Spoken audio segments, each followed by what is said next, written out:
Bonjour et bienvenue sur la chaîne French Euroleague. Aujourd'hui j'ai nommé Deni Avdija, la réussite incarnée. C'est parti pour le générique.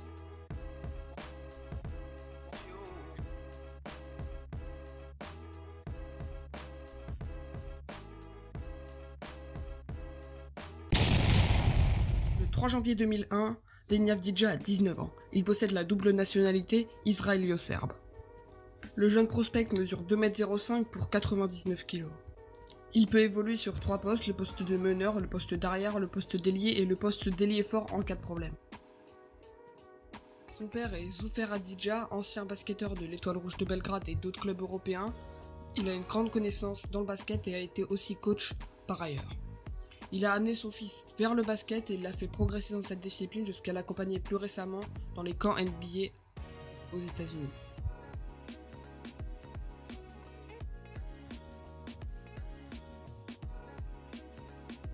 Deni Avdija s'est fait connaître lors de l'Euro U20 en Israël, où il a réalisé par ailleurs une très belle compétition. Je vous propose de regarder quelques highlights.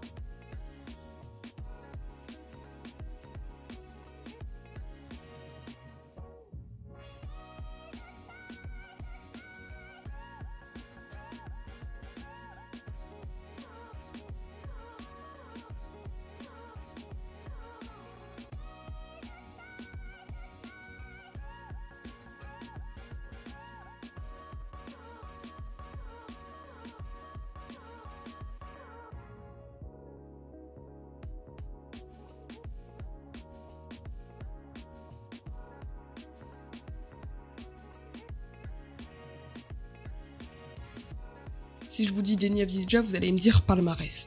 Ouais, le gars a été 2 fois champion d'Israël avec le Maccabi Fox Tel Aviv en 2018 et en 2019, et peut-être en 2020, en tout cas le Maccabi est très bien parti. Il a été 2 fois champion d'Europe U20 avec l'Israël en 2018 et en 2019.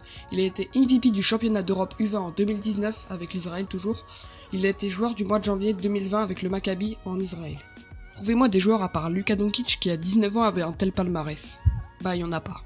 Passons tout de suite à la partie statistique et on va commencer avec l'Euro U20 2019 où Deni Avdija signe de très grosses stats. 18,4 points, 8,3 rebonds, 5,3 passes d'ess, 2,4 contres et 2,1 interceptions tout au long de la compétition. Le gars méritait clairement le titre de MVP.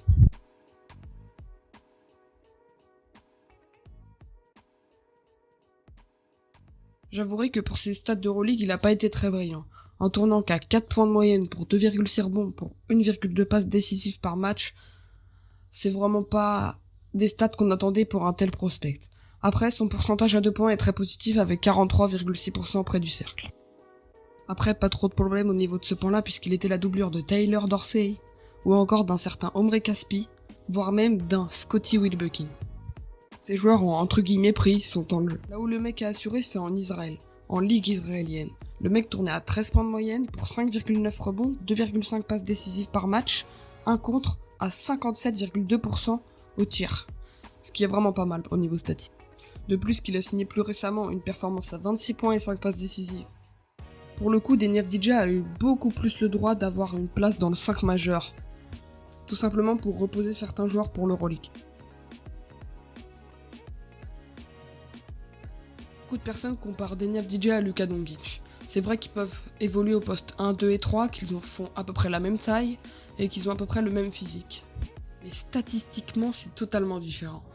Si on les compare sur leur saison avant d'être draftés, statistiquement, il n'y a pas photo. Deni Avdija tourne à 4 points de moyenne pour 2,6 rebonds et 1,2 passes décisives. Luka Doncic lui tourne à 16 points de moyenne, 4,8 rebonds, 4,3 passes décisives pour une éval de 21.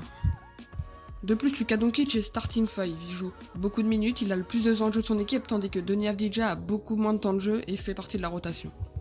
Puis même, d'un point de vue palmarès, Luka Doncic a remporté une fois l'Euroleague, une fois la Coupe Intercontinentale, 3 fois la Liga ACB, 2 fois la Coupe des Rois, une fois la médaille d'or à l'Eurobasket, une fois le Final Four d'Euroleague où il a été élu MVP, et une fois le titre de MVP d'Euroleague à seulement 18 ans.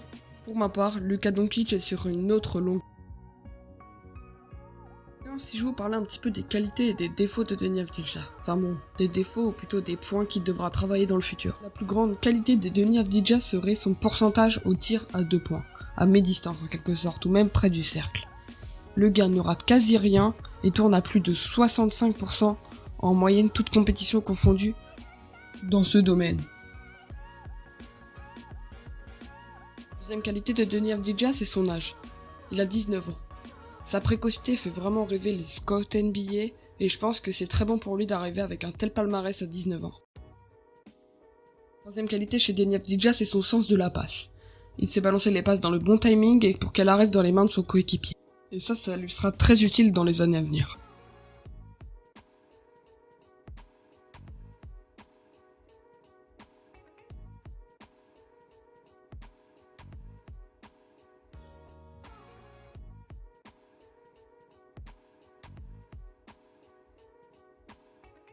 Une qualité que Denis Avdija possède aussi, c'est le sens du rebond.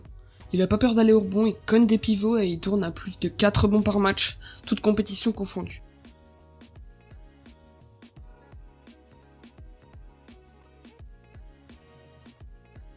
Denis Avdija a aussi de réelles qualités défensives.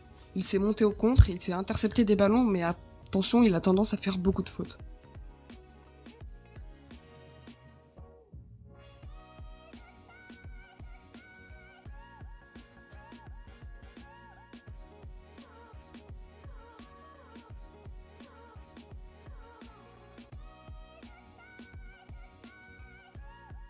Qualité que possède aussi Denis Avdija, c'est le fait qu'il n'ait pas peur du contact. Quand il y va, il se protège, même s'il prend des coups, il finit quand même, et il n'a vraiment pas peur du contact. De plus, sa finition est clairement assurée.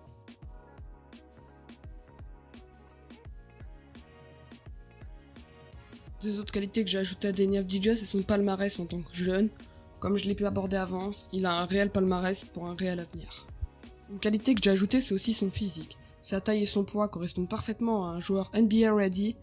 Il ne devrait pas trop avoir de mal dans la ligue NBA. Passons à la partie défaut. Et dans la partie défaut, il y en a qu'il faut corriger. Notamment son pourcentage au lancer franc. Il tourne qu'à 55% de moyenne au lancer franc, toutes compétitions confondues. Ce pourcentage équivaut à peu près à la moyenne de DeAndre Jordan en NBA.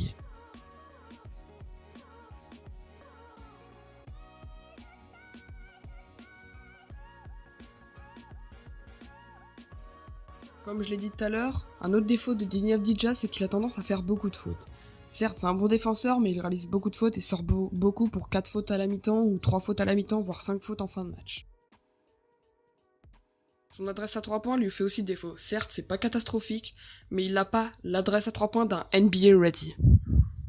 En tournant qu'à 33% de moyenne à 3 points sur toute compétition confondue, c'est vraiment pas ouf. Ça, c'est un point à bosser s'il veut devenir un réel joueur en NBA. Comme autre défaut que j'ai rajouté, il a ses statistiques en Euroleague. Pour moi, elles sont pas assez brillantes, lui permettra pas de gagner des places pour le classement de la loterie NBA. Draft. Comme défaut que j'ai aussi rajouté, c'est le fait qu'il n'ait pas fait une saison en NCAA. Le fait qu'il ne se soit pas confronté à d'autres rookies pourrait lui jouer des tours. Voilà, c'en est tout pour les qualités et les défauts de Denis Avdija. Maintenant, j'ai une petite question à vous poser, et vous répondrez dans les commentaires. À quelle place verrez-vous drafter Denis Avdija en NBA et par quelle équipe? Répondez-moi dans les commentaires. Pour ma part, ça sera 3ème par les Golden State Warriors. Puis, honnêtement, un trio Curry, Thompson et Avdija, ça fait kiffer, non? Voilà, c'est déjà la fin de la vidéo. Like la vidéo, abonne-toi si c'est pas déjà fait, partage, et si t'as des questions, il y a les commentaires ou tu peux me DM sur Instagram, c'est lien dans la description. Et vraiment, n'hésite pas à partager à tous tes potes parce que pour l'instant, je suis une petite chaîne YouTube avec peu d'abonnés et j'aimerais bien atteindre un grand nombre. Je vous dis à la prochaine, c'était French Euroleague.